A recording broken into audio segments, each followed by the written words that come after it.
नमस्कार दर्शक बंधु मो यूट्यूब चैनल को आपण मानक पुनः स्वागत ब्लॉग आरंभ करने जय जगन्नाथ।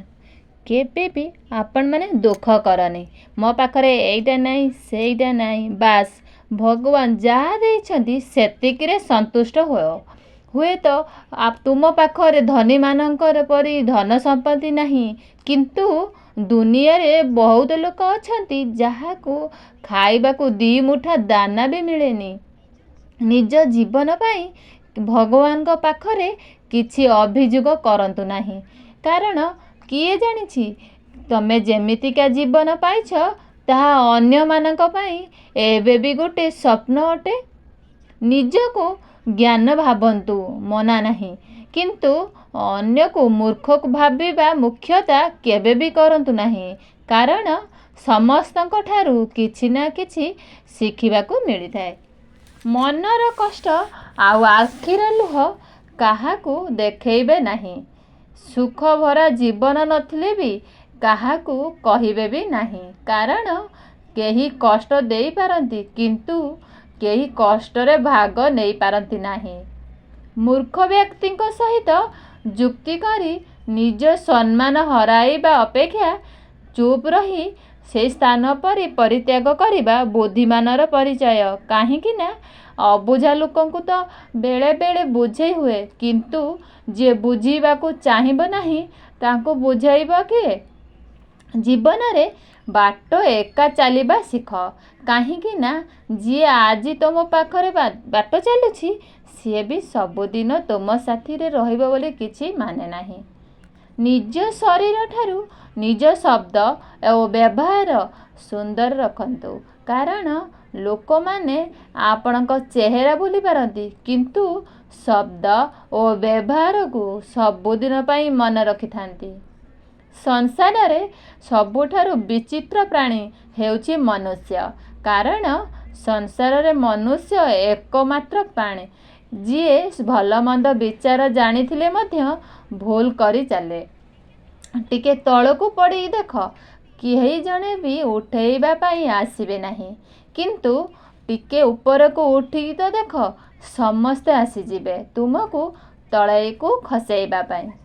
जीवनर अधा बयस पर्यंत टंका पैसा रोजगार करिथाए एथिपाई शरीर खराब मध्य होई जाए बाकी जीवन सेही टंका शरीर को भल करिबारे विनियोग हुए ना से शरीर बंचे ना टंका बंचे।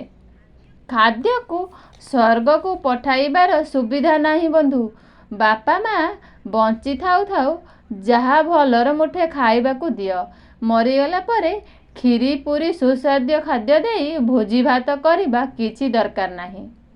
जेते बेले तमे निज पानी भार निजे बहिब सेते बेले ही तमे प्रति बुंदा पानी रो मूल्य ही बुझी पारिबो। बेल थाउ थाउ उपाय न कले जीवनटा शून्यमय मरुभूमि पलटि जाए कारण सूर्यक जीवन रे थरे ही आसी थाए जीवन दी दिनार जे पर्यंत निजर हाथ गोड़ चलुछि एवं स्वस्थ अछ निज निजर काम कर अन्यर आश्रय रे रहिबा की प्रयोजन निज पेट पोषिबा पाई निजे चेष्टा कर निजर भविष्य निज ही गढ़िबा पाई उचित मार्ग ग्रहण कर अन्य उपरे बोझ होई रुह नहीं। लाइफ रे केबे काहाकू पैसा धार बाकी दियंतु नहीं जदि पारुछंती जेतिकी पारिबे से दान करि दियंतु आपण भी शांति दे रहिबे आपणकर भी पुण्य भी हेबो धार बाकी देही संपर्क खरंतु नहीं। श्रेष्ठता जन्मरु आसी न थाए गुण जोग प्राप्त होई थाए क्षीर दही घी सबु गोटे कूलरे होइथिले भी सभिंकर मूल्य अलगा अलगा होई थाए। झगड़ा तो संभव सबु संपर्क थाए किंतु झगड़ा परे जिद्दी पकाई रहिबा उचित नुहे भल संपर्क तैयारी करिबाकू जोग लागि जाए किंतु भांगिबाकू गोटे मिनिट भी लागे नहीं। झगड़ा परे आउ थरे मिसी गले सबु समस्यार समाधान होई जाए कारण भूल तुमर हो केबा मोर संपर्क तो आम दुहिंकर मानव शरीर ସବୁଠାରୁ ସୁନ୍ଦର ଅଂଶ ହେଉଛି ତା'ର ମନ। ସେହି ମନ ଯଦି ଆପଣଙ୍କର ମନ ନିର୍ମଳ ନ ହୋଇଥାଏ, ତା'ର ସୁନ୍ଦର ଚେହେରା ଯେତେ ଚିକ୍ମିକ୍ କଲେ ବି ସେହି ମୂଲ୍ୟ କେଉଁଠି ବି ଲାଗେ ନାହିଁ। ଯଦି ଏହି ଭିଡ଼ିଓଟି ଆପଣମାନଙ୍କୁ ଭଲ ଲାଗିଥାଏ, ତେବେ ଭିଡ଼ିଓଟିକୁ ଲାଇକ୍ କରି ଚ୍ୟାନେଲକୁ ସବସ୍କ୍ରାଇବ୍ କରି ରଖନ୍ତୁ ଏବଂ ଏହିପରି ନୂଆ ନୂଆ ଭିଡ଼ିଓ ଦେଖିବା ପାଇଁ ଆମ ଚ୍ୟାନେଲ ସହିତ ଯୋଡ଼ି ହୋଇ ରହିଥାନ୍ତୁ। ପୁନର୍ବାର ଦେଖାହେବ ଏକ ନୂତନ ଭିଡ଼ିଓ ମାଧ୍ୟମରେ। ସେ ପର୍ଯ୍ୟନ୍ତ ବିଦାୟ ଦିଅନ୍ତୁ। ରହିଲି, ନମସ୍କାର।